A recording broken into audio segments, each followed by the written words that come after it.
నమస్కారం. ఈరోజు మన విశ్లేషణలో బైబిల్లోని ప్రకటన గ్రంథంలో ఉన్న ఒక పురాతనమైన చాలా ఆసక్తికరమైన మిస్టరీని డీకోడ్ చేయబోతున్నాం. ఎందుకంటే అందులో ఒక వాగ్దానం ఉంది. అది వినగానే ఎవరికైనా సరే మైండ్లో చాలా ప్రశ్నలొస్తాయి. అదొక సీక్రెట్ కోడ్ లాంటిదనమాట. దేవుడు తన ప్రజల కోసం దాచి ఉంచిన ఒక స్పెషల్ గిఫ్ట్ గురించి అందులో ఉంది.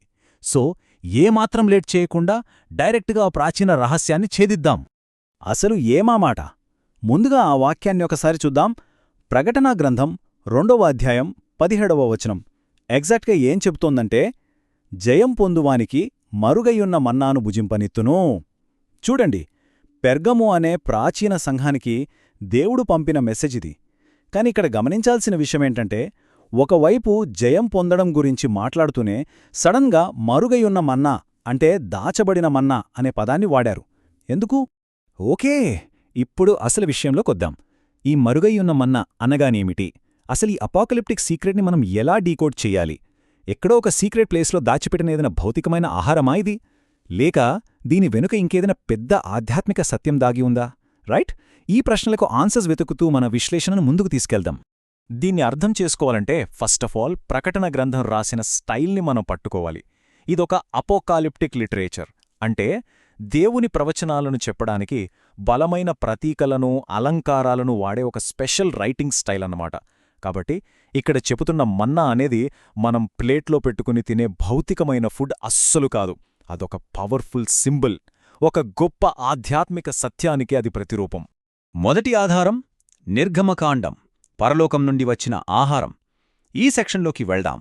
ఎగ్జాక్ట్గా ఈ సింబల్ వెనక ఉన్న మీనింగ్ తెలియాలంటే మనం ఒక్కసారి హిస్టరీలోకి వెళ్ళాలి. ఇశ్రాయేలీలు ఐగుప్తు బానిసత్వం నుంచి బయటపడ్డాక దాదాపు 40 ఏళ్లపాటు ఎడారిలో తిరిగారు కదా. ఆ కఠినమైన జర్నీలో వారికి తినడానికి ఏమీ లేనప్పుడు దేవుడు స్వయంగా ఆకాశం నుండి కురిపించిన ఫుడ్ పేరు మన్నా. ఆ భౌతికమైన ఆహారమే వారి ఆకలిని తీర్చింది. ఆ లాంగ్ జర్నీలో వాళ్లను శారీరకంగా బ్రతికించింది కూడా. రెండవ భాగం, అసలైన వెల్లడి. యోహాను సువార్త 6వ అధ్యాయంలో యేసు ఆ ఎడారినాటి మన్నాకు ఇప్పుడు మనం మాట్లాడుకుంటున్న ఈ మరుగైన మన్నాకున్న లింక్ ఇక్కడే రివీలవుతుంది. క్రీస్తు స్వయంగా చెప్పిన ఈ మాటలు వినండి. పరలోకము నుండి దిగివచ్చిన జీవాహారమును నేనే. ఎవడైనను ఈ ఆహారము భుజించితే వాడెల్లప్పుడూ జీవించును. అద్భుతం కదా. అంటే ఆ మరుగైన మన్నా మరెవరో కాదు, మన పరలోక ప్రయాణానికి కావలసిన స్పిరిచువల్ ఎనర్జీనిచ్చే యేసుక్రీస్తే అని ఇక్కడ చాలా క్లియర్గా అర్థమవుతుంది. ఆనాడు దేవుడు ఎడారిలో మన్నాను ఇస్తే ఈనాడు ఏకంగా యేసుక్రీస్తునే జీవాహారంగా ఇచ్చారన్నమాట. ఇప్పుడు ఇక్కడ మనం గమనించాల్సిన ఒక ఇంట్రెస్టింగ్ పాయింట్ ఉంది. అదే ఈ రెండింటి మధ్య ఉన్న డిఫరెన్స్. నిర్గమకాండంలోని మన్నా కేవలం భౌతికమైనది. అది ఆ పూటకు మాత్రమే ఆకలిని తీర్చింది. దాని తిన్న ఇశ్రాయేలీయులు కూడా చివరికి మరణించారు.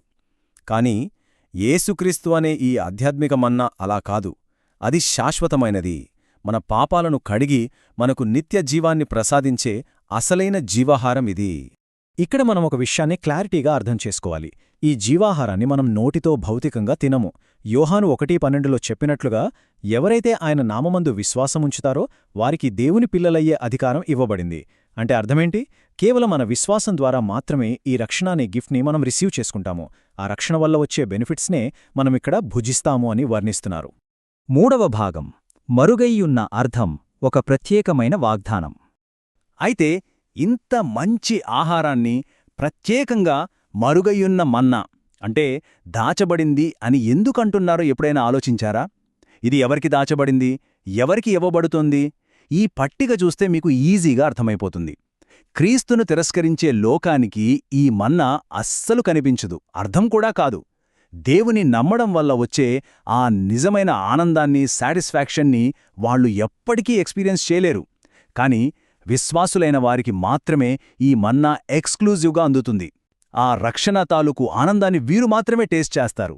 అందుకే నమ్మని లోకానికి ఇది మరుగైయుంది, నమ్మేవారికి మాత్రమే ఇది సొంతం. నాలుగవ భాగం, విజేతల లక్షణాలు. అసలీ వాగ్దానం ఎవరికి? ప్రకటన 2:17లో ఒక చిన్న కండీషనుంది. ఇది ఊరికే అందరికీ కాకుండా జయం పొందువానికి అంటే విజేతకు మాత్రమే ఇవ్వబడుతుందని చాలా స్పష్టంగా చెబుతోంది. అసలు బైబిల్ ప్రకారం జయం పొందేవాడు అంటే ఎవరు అంటారా? సింపుల్గా చెప్పాలంటే లోకం కలుగజేసే శోధనలను ఎదిరిస్తూ ఎన్ని కష్టాలు ఎదురైనా సరే కడవరకు క్రీస్తుమీదున్న విశ్వాసాన్ని వదిలిపెట్టకుండా గట్టిగా పట్టుకునేవాడే నిజమైన విజేత. ఈ అద్భుతమైన వాగ్దానం అలాంటి వారికోసమే ఉద్దేశించబడింది. ఆ విజేత లక్షణాలు ఎలా ఉంటాయో ఇక్కడ మనం చూడవచ్చు. వాళ్ళు తమ జీవితంలో వచ్చే శ్రమలను, కష్టాలను చాలా ఓర్పుతో సహిస్తారు. లోకం చూపించే టెంప్టేషన్స్కి అస్సలు లొంగిపోరు. అన్నిటికంటే ముఖ్యంగా సిచ్యువేషన్ ఎలా ఉన్నా తమ ఓన్ స్ట్రెంత్ మీద కాకుండా కంప్లీట్గా యేసుక్రీస్తుపైనే డిపెండ్ అవుతారు. ఇదే విషయాన్ని మొదటి యోహాను పత్రిక 5వ అధ్యాయం 4వ వచనం ఎంత బలంగా చెప్తోందో చూడండి. దేవుని మూలముగా పుట్టిన వారందరూ లోకమును జయించుదురు. లోకమును జయించిన విజయము మన విశ్వాసమే. దీన్ని బట్టి మనకర్థమయ్యే మోస్ట్ ఇంపార్టెంట్ థింగ్ ఏంటంటే, మనకున్న టాలెంట్తోనో పవర్తోనో కాదు, దేవునిపై మనకున్న ఆ విశ్వాసమే ఈ లోకాన్ని జయించడానికి మనకున్న ఏకైక ఆయుధం. సో ఈ ప్రాసెస్ అంతటినే మనం స్టెప్ బై స్టెప్ చూద్దాం. ఫస్ట్, మనం యేసుకు ఎప్పుడూ నమ్మకంగా ఉండాలి. సెకండ్ స్టెప్, ఆయన మరణ పునరుద్ధానాల ద్వారా మనకు దొరికిన పాప క్షమాపణ వెలుగులో మనం బ్రతకాలి. థర్డ్, ఈ లోకపు శోధనలను ధైర్యంగా ఎదిరించాలి. ఫైనల్గా, దేవుడు ప్రామిస్ చేసిన ఆ మరుగైయున్న మన్నాను మనం రిసీవ్ చేసుకుంటాం. దీనంతటినీ ఒక్క మాటలో చెప్పాలంటే, ఒక విశ్వాసీ లైఫ్లో ఎన్ని కష్టాలొచ్చినా వాళ్ళు ఎలా స్ట్రాంగ్గా నిలబడగలుగుతున్నారో బయట లోకానికి అస్సలు అర్థం కాకపోవచ్చు.